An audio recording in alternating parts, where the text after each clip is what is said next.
So today's lecture will be from the Nile to the Niger. And if you pronounce the area, usually it's pronounced with the kind of Anglophonic pronunciation. And if you do it with the country, since it's a Francophone country, it's usually Niger. So just letting you know, in case you run into both pronunciations, I'm talking about two different things. So the Sahara and the Maghreb. So some of the stuff we're going to look at today is going to be some of the oldest art in the entire class. And then we'll get a little bit sooner. So Al-Sahara means the desert. And you can see it in this picture. It's the world's largest desert, even if you don't count the Saudi Arabian Peninsula and basically a ring that goes all the way to Pakistan, which is really part of the same desert. Even if you don't count that, it's still by far the world's largest desert, and it's larger than the continental US. But the trade routes are older than the desert itself, according to Vasona. And there's pretty good reasons for that, which we'll talk about briefly, at least as much as we need to understand the art and the transfers of cultures through the Sahara. So it wasn't always this incredible wilderness, and most of the Sahara is today. It's not livable. This is a vegetation map of Africa from about 7,000 years before present. I'll use BP when we're talking about giant chunks of time sometimes, and then BC when we're getting a little closer. So from 11,000 to about 5,000 years before present, what is now the Sahara was savanna and grassland. So it was livable. After about 300 BC, the Saharan populations moved north, east, and south, and the Saharan desert didn't quite reach modern day proportions by that time, but pretty close. By 1000 BC, the Sahara is at its current extent, although it is moving south at a worryingly quick rate. So above the Sahara, you can see right along the Mediterranean, these northwest mountainous areas, they remain green and cool. So we call those areas the Maghreb, and it's part of the modern day countries of Morocco, Algeria, and Tunisia. The people that are sometimes called the Berber people that live in these areas and travel through the Sahara sometimes is derived from the Greek word barbaroi, which is kind of an automatopoeia that the Greeks used to describe languages they couldn't understand. So they heard like bar, bar, bar, bar. And they called them barbarians. So obviously the Greeks were pretty xenophobic. The Romans later took that on and called many people barbarians, but mostly Germans, which is where we kind of get the modern idea for barbarians today. However, later peoples from Europe called them the Berbers, and that is kind of a problem. So it's better that they're referred to by their ethnicity names, like the Tuareg, which is a pretty famous ethnicity. So the languages of these groups of people are pretty similar to ancient Egyptian, probably the only similar language to ancient Egyptian. So that might tell you a little bit about how the culture of ancient Egypt spread throughout Africa, and perhaps also tell you who the descendants are, some of the descendants of ancient Egyptians, not just the people in Egypt. So first thing we're going to talk about is when the Sahara was green, but all of these things that I'm going to show you is in serious wilderness. You can see right here, nice pith helmet. In shorts, you can see right here that this is in a very dry area. So Central Saharan rock art, and the first style, the earliest style of that is called the large wild fauna style because it has large wild fauna. So that tells you how productive the area that's now the Sahara used to be. They had elephants and giraffes. They are no longer there anymore. One of the most popular of the animals is, I don't do Latin words so much, so you can read it, but that's the old species name for a particular type of cattle or buffalo. You can see with these wild fauna styles, this is something that you tend to see worldwide in kind of very early art styles is you tend to see very naturalistic portrayals of animals, even to the point where they have these giant animals and they're portraying them basically lifestyle. So generally in human history, no matter what area you go to, some of the earliest art is naturalistic. And the reason why I'm telling you this is because it used to be that Western art historians looked at ancient cave art and they thought the art that had a very abstract type of imagery was the earlier art, and then the naturalistic art was the later art. And as we'll see when we go through the style of Central Saharan rock art, it's the opposite. Usually it progresses from naturalism to more abstraction. And you can see that in a lot of societies where they just have more abstraction in general. Like they'll start using symbols or writing or mathematics. And that will generally show a culture that has progressed to something where they usually have specialization. So that's something important to remember. Old art historians used to almost think of ancient people as children, like they made stick figures or schematic figures because they possibly couldn't do naturalistic stuff. But it's not true. The people that lived up to about 50,000 years ago, maybe earlier, are exactly like us, just as sophisticated as us and just as smart as us. But abstraction is something that develops later. So the current name for this particular species, which is now extinct, a lot of large cattle are extinct throughout the world or became domesticated, is this one. Again, I don't read Latin, so I'm not going to, but giant longhorn buffalo. Buffalo is a type of cattle. And this isn't the best picture, but it's hard to get photos of this. To be able to take pictures of these kind of rock cut carvings, you have to be able to get the light just right. So they are not actually painted. They're cut in very shallow relief. But when they're cut in, it reveals a layer of rock that is a lighter color. That's a little easier to see it in the previous slide. So it shows up in that way. And that's part of the reason why we see it probably as it looked when it was made. So some of them, they're trying to be naturalistic and not quite as effective. We'll see other ones that are very effective. This one, an elephant, so very naturalistic. The contours are solid. This is life-size, basically. People in classes sometimes had mentioned that they thought that perhaps the artist had modified the proportions a bit, because if you were to step close to this and look at it,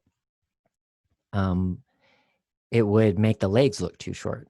So perhaps the artist accounted for that foreshortening that would happen when you were viewing it close up and made the legs a little bit on the long side. So we can't know for sure. These people didn't write. So until we get a time machine, we'll have to leave that for later. So another one showing a giraffe. And again, it's almost like ancient people around the world, and certainly in this area, are making copies of these large animals. And you can really see it in this case. We have these giraffes, and they are life-sized. And it's almost like they could walk out of the wall. Very naturalistic portrayal.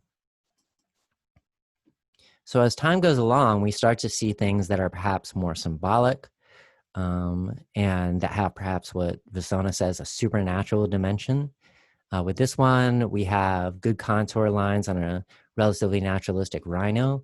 But then we have humans, not as naturalistic perhaps, and wearing masks that look like jackal masks. So later on, in ancient Egypt, the jackal-headed god was very popular. So the papyrus of Ani, who's an elite person, and we can see the jackal-headed god. So maybe there's a connection, maybe there isn't. With this one, it looks like perhaps there's people that are actually wearing masks, but it could also be kind of like spiritual figures or cosmic figures like we see in the Egyptian one. So with the archaic style, we see a lot more human beings We see a mixture of some naturalism and abstraction, and perhaps a mixture of more of that supernatural vision that Vasona was talking about. So this is one of the more famous of the pieces. So you may have seen it before, this horned female figure. And you can see that it's a feminine figure from the kind of like breasts, probably like from someone who had already given birth. That may be significant. Certainly not a very young woman. And we see the horns from the ancient extinct water buffalo, perhaps a mask, perhaps because of the scale of the figures and the very small human figures behind, a goddess type of figure. Can't really say. This figure is covered with dots, could be paint, could also be, I'll show you a little later on when we study the San people, the only other hunter-gatherers we're going to study other than what we're seeing here. And they have ostrich shell jewelry that resembles this. Could also resemble, especially when you see the kind of stripes on her leg down here, it could also resemble scarification. So these types of scarifications would be raised, and then these ones look like they would be cut if that's the case. But again, we don't know until we can get a time machine. This could be just not representing a human figure at all, or human masking, makeup, costuming, or scarification. It could be just representing a goddess type of figure. So with this one, a figure with a mask-like head, we have a person who's wearing a mask that's going to kind of resemble some of the masks that we'll look at, especially in West Africa.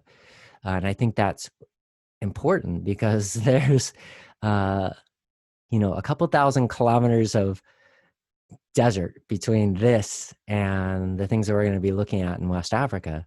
So it could be that some of the cultural practices of these peoples stayed with them when they moved south or west, when the Sahara started to become the dry wilderness it is today. So it could be a masquerade. This seems to be a mask, seems to be wearing some type of clothing, which is covering up a lot of the body form, and seems to be dancing, unless that's a way that you find comfortable standing. I think it seems like dancing. So Vasona says we may thus be looking at some of the earliest evidence for one of the most important of all African art forms. She should have said West African because that's the most common place to see this sort of thing. So the pastoralist style is, as the name implies, after the peoples in this area fully embraced agriculture. And we're going to study some other people like the Fulani that live just south of the Sahara in the area called the Sahel. That are still cattle herders. And as Vasona says, the Fulani people have interpreted some of these pastoralist images as reference to their own myths and religious initiations. And they have pretty good reasons for thinking this. Some of the images that are more abstract, they can kind of relate to some of the beliefs that they have. And the fact that they're pastoralists and moving through the area, very kind of like long and slim, they kind of see themselves in these particular pictures. So as you can see, it's almost that the cattle is more naturalistic than the human figures, which might be a bit abstracted. There certainly aren't as many details in the human figures. And that may reflect a bunch of things. One way you can think of it is it reflects importance. Like, we're the people, but we really need these things to be able to survive. So they do seem to make like kind of a three-dimensional space. There's some overlap. But it's, again, like the naturalism that we saw, those almost copies of real animals in the earlier styles and the large wild fauna style is going to disappear over time. So when you get in close, again, very nice contours, a little bit of details, and then seemingly like abstract symbols. And again, modern Fulani people look at this and say, this is the way that we look at like wealth or family or things like this. So later styles became increasingly abstract, and some of these are made at the edge of the desert, basically, by this point. This one is made at 700 BCE, so it's significantly north from most of the pieces we had already seen before. You can see that the camel had been domesticated by that point, but the human figures and the camel were very abstract. So this is conventionalized. I mean, I don't think if I didn't tell you this is a camel, you might not know. And same thing with the human figure. You might think, I don't know what it is. And again, some more unknown meanings to some of these, what seem to be like pictographs or glyphs of some type that would have had meaning to the people at the time. But again, unless we get a time machine, this is not likely to be deciphered. So it's kind of beautiful, the types of things they're doing, and it doesn't have anything to do with skill levels. We're seeing like a similar type of skill going into placing the pictures onto the wall. But the actual pictures themselves are, as Vasona says, more schematic and economical images. So at this time, it may be a stylistic thing. They may have thought it was more sophisticated to make these very abstract pieces that may be a little bit expressionistic. By this time, they have chariots. So we're definitely moving into a different era in these later styles.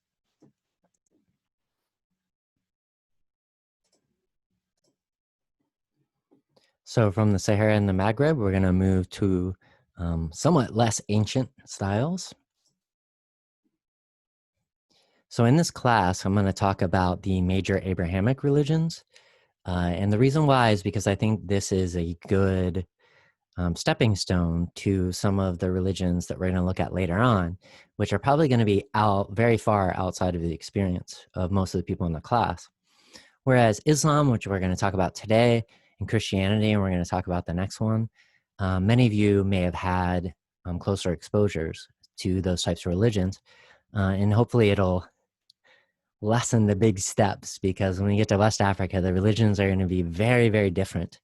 And, you know, this will be one of those times where you're going to want to throw away all your assumptions when we get there. But this may be another time when I talk about Islam when you may want to throw away your assumptions as well.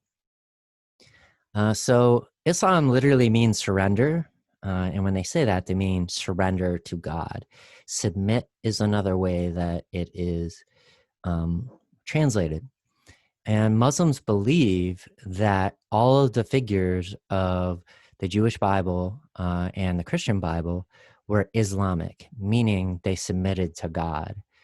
So those three religions together and some minor ones, Christianity, Islam, and Judaism, are called the Abrahamic religions because all of them trace the relationship of God and people back to Abraham. So all of these figures are present in Islam, including Jesus Christ. So the religion was founded by Muhammad in about 570 AD or so. And Muhammad is, like Jesus, certainly a historical figure, and he was a lot more important in his life than Jesus was. But like Jesus, we don't have any contemporary writings from the time. So the writings about Muhammad came out later on. So the people that followed Muhammad, that was where we have good contemporary historical evidence from. So Muhammad escaped to Medina at about 622, and that's the beginning of the Muslim calendar. So you can kind of figure out a lot about a culture when you think of when their year zero is. So in Judaism, the year zero is the year of creation. If you're Christian, that would be in Genesis, in the first chapter of Genesis. For the ancient Greeks, it was the first Olympic Games. So that tells you what's important to them. And then in Islam, it's when Muhammad escaped to Medina. So he had founded this new religion and faced persecution. And then when he eventually came back triumphantly to Mecca and took things over, that was obviously very important.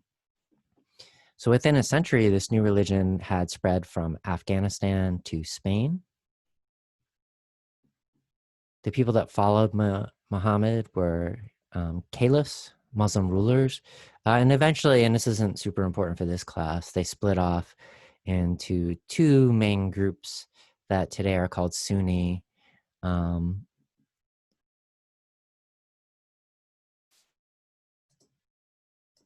Shia Islam, but that's not important for this class. So you can see how we have the area that around Medina and Mecca that Muhammad has taken over.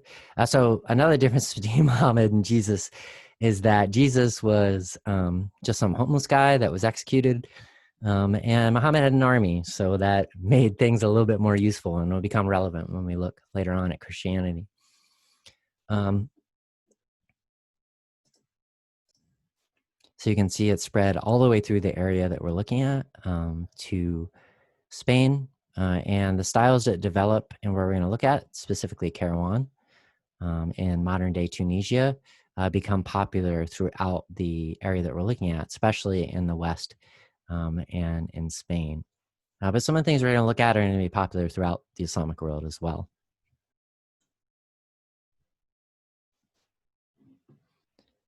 So the Quran is the holy book of Islam, and the Quran literally means recitation.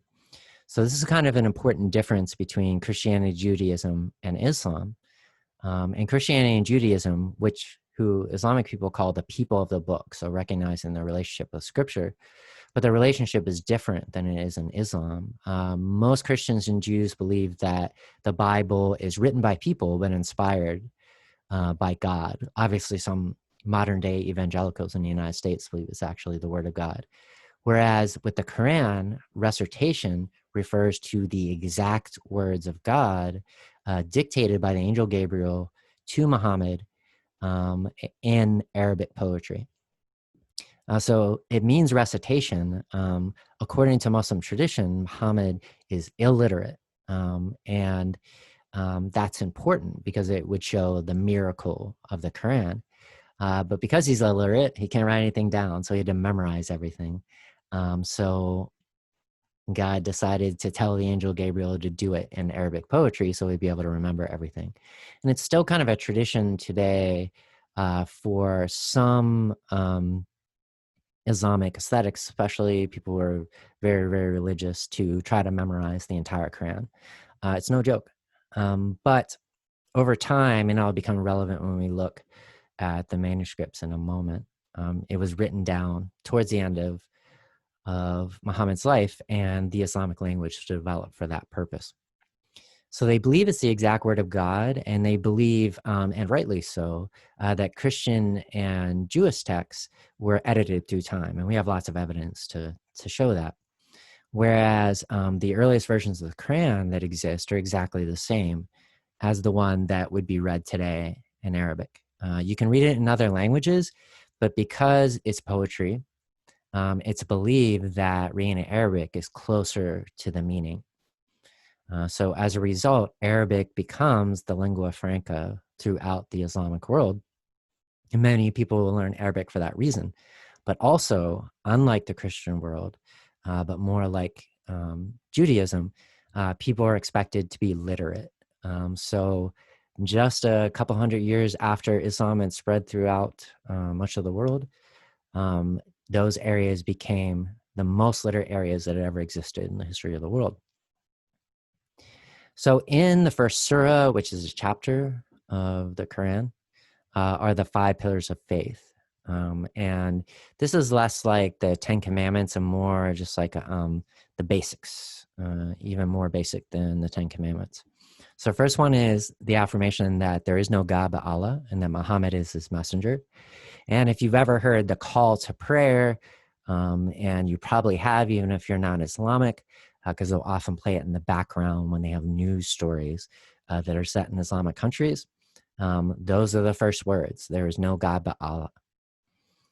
So the second one is ritual prayer. Oh, one thing I should mention, remember, this is an Abrahamic religion. So when they say Allah, it just means God. So if I say God or Allah, it means the exact same thing. And it's the same God in Christianity, although Muslims don't believe that Jesus is God. They believe God the Father, and same thing in Judaism. So same God, Allah is no different. So the second one is ritual prayer in the direction of Mecca 5 times a day. We're going to look at a couple of mosques, and that would be the first thing when you lay down the foundation for a mosque is have one of the walls facing towards Mecca so people would know in what direction to pray. Nowadays, of course, there's an app for that. So the third one is almsgiving. And this applies not just to regular people to kind of support people in the community, but also to leaders. So Islamic leaders are expected to take care of their people. And if there's poverty in the areas that they're controlling, then they're considered not to be good leaders. So that's why sometimes the leaders in Saudi Arabia can be somewhat controversial because of the widespread poverty in Saudi Arabia compared to the wealth that they have. But I guess when you're in LA, the United States, you don't have to do almsgiving.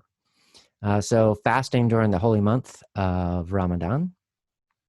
And this usually happens in the summer or early fall. And what it means is that when the light is up, when the sun is up, you can't eat. And then when the sun goes down, you can eat. So often Muslims during Ramadan wake up very early before the sun comes up and have a meal and then not eat until the sun goes down. This is a pretty long day when you're talking about the summer. And they will have a breakfast in the evening, meaning breaking their fast.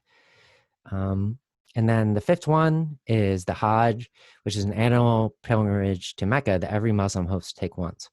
But nowadays, it's very expensive and extremely crowded. So it has become more difficult over time to be able to do these sorts of things. And lots of controversial moves by the Saudi Arabian government.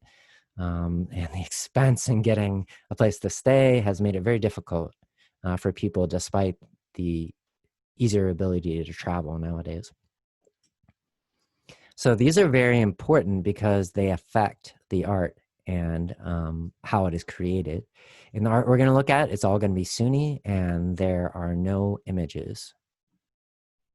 So the principles are non-figurative. So that means no people, no animals. And we're going to see that calligraphy is very important. And I know that I've been sitting in a class like this before, and someone who certainly wasn't Islamic said, well, yeah, of course calligraphy became more important because they couldn't do pictures. And I think that's a gross misunderstanding of what's going on. Calligraphy is very important because remember, Muslims believe that the Quran is the word of God. So when you write that, it is a way to worship. And the Arabic language is very expressive in its calligraphy, kind of like what you see with Chinese. So calligraphy became important for other reasons. The reason why there are no images is the same reason why it is in most Jewish sects and in some Christian sects that are iconoclastic, in that making images would be, it could be something like the golden calf in the story of Exodus, which is also in the Quran, but usually they say the golden heifer, where people made an idol and worshipped it. So if you're making images of people and animals, it could be an idol. And then the other one is it wouldn't be Islamic in a literal sense. You wouldn't submit to God because you'd be trying to do things that only God could do, create people and animals. So for those two reasons, you don't see it. In Shia Islam, especially in more recent Iran, you will see images, but even images of Muhammad sometimes, but you won't see it in any of the images we're going to look at in this class until we get to contemporary artists, where there's kind of a mixture of it.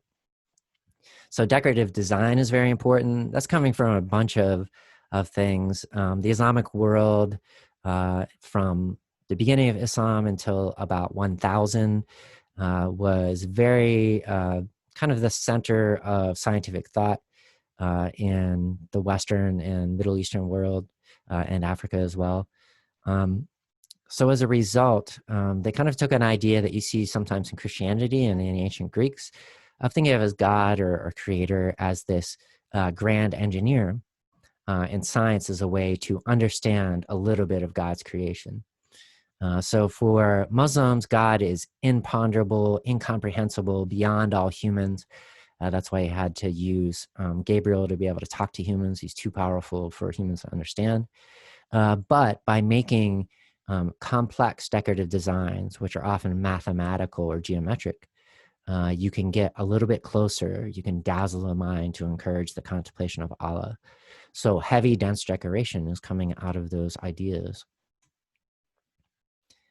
So the kind of building that you usually see in Islamic cultures that's the most impressive are mosques, specifically the Friday mosque. So for Muslims, a mosque can be any place that you can meet together for as a prayer group, you know, so it could be like a classroom or something. But the Friday mosque where you have the main services, that's what we're talking about here, and those are the mosques that are usually called mosques in the Western world. So they all have basic elements, although there's many different styles. But they all have the same basic elements, and it's meant to be a copy of Muhammad's house in Mecca, where he first started preaching. Obviously, these mosques are quite a bit more grand than Muhammad's house, who wasn't nearly as large as this thing. You can see that it's 520 feet, 5 feet wide. So these are huge buildings. They're trying to show impressive engineering. So they all have a mihrab niche, which is up here. That's kind of the most sacred part of the mosque, and not coincidentally, the most heavily decorated usually. The Qibla wall, which faces Mecca. So you can see we don't do north, south, east, and west. Instead, we have one wall that faces Mecca. And that's like a job that people have in Islamic towns to be able to find Mecca. So a hypostyle hall or hypostyle, either pronunciation is fine. So a wide expanse with these columns, that's what we're talking about with the hall. A sign, which is an enclosed courtyard. And then a minaret on the outside. And that can take many forms, but basically it's a tower. And the tower would be used for what's called a muezzin, to be able to do the call to prayer 5 times a day. So handwriting is the jewelry fashioned by the hand from the pure gold of the intellect. That's a pretty good line from Adams. In this case, it's literal, it's not symbolic. What we're looking at is indigo paper and gold and silver writing. The silver is mostly, and you kind of see some black patches in here, faded to black because it hasn't been cleaned. That's what happens with silver over time. When this was originally owned, it would have been cleaned often to take away the tarnishing. But the gold is literally gold ink, literally silver ink. And this is showing a couple of things. First off, when you have blue or purple against yellow, that is one of the best contrasts out there. Artists like Van Gogh use that in their paintings. It makes both colors look more saturated. But it's also a way to show wealth. So the parchment is dyed with indigo. At this time, and going back for a few hundred years before that, indigo was a commodity that was at the level of what oil is today. So the modern economy is really based around oil as what all money is based on in some ways, called the petrodollar, referring to the United States dollar. And indigo was a similar type of commodity at that time. If you had control of it, you could have control over many peoples throughout the world.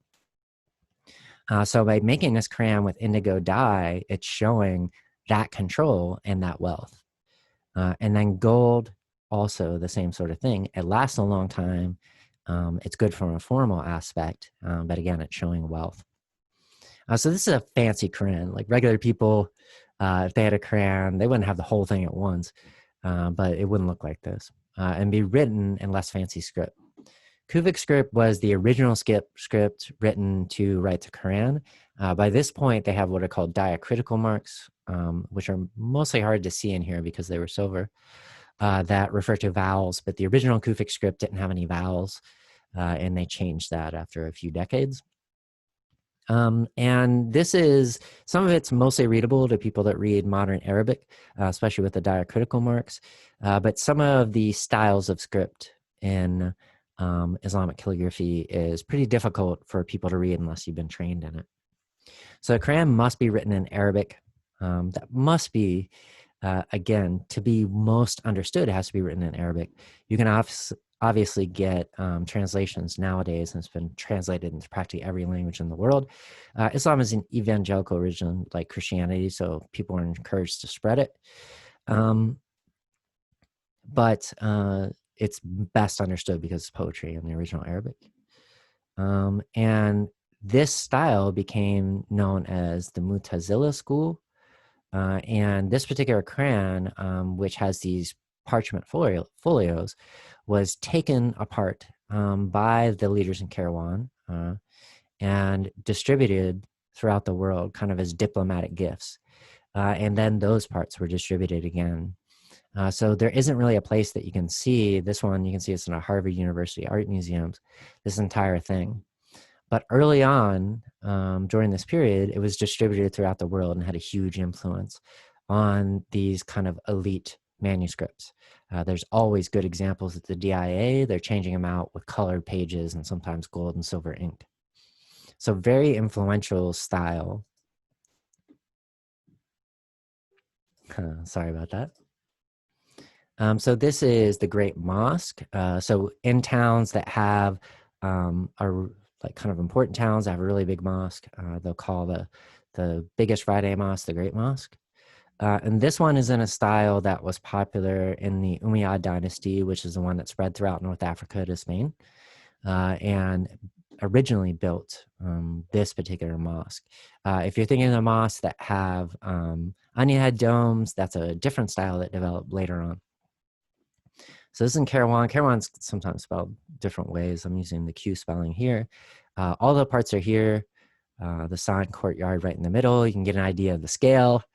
It's huge by looking at the people inside of here. And some of these domes are later when that became a more popular style throughout the Islamic world. But these columns and arches are original. This area was once occupied by the Romans as part of their empire. So this style was kind of taken and then progressed in Islamic styles. And even the materials sometimes were taken from Roman buildings. Sorry about that. And so this is the plan of the Great Mosque. Again, you can see how the walls aren't straight, and that's because they need to face towards Mecca. Again, you can get an idea of the scale, but also the way that things are brought down to a human scale. So giant expanse in the courtyard here. But like the Romans, they use these repetitive smaller elements to kind of bring it down to our scale. So when you see the people standing here, still like a monumental look. But a little bit smaller and provides more visual interest. Some materials are taken from Roman and Byzantine buildings. Byzantine means the style and the continuation of the Roman Empire. What's called the Byzantine Empire. Sorry about all the links. And then this is the interior of the Great Mosque, showing the mihrab, the pulpit. That's the minbar is the name. And arcades. And a lot of times with these mosques, once they're built, later rulers will kind of want to show off or want to give back. Remember that almsgiving idea. So they'll take some of the columns out and make fancier ones, or create more art, or certainly get new rugs. These rugs aren't from the time period. So columns are salvaged from earlier Roman and Byzantine buildings.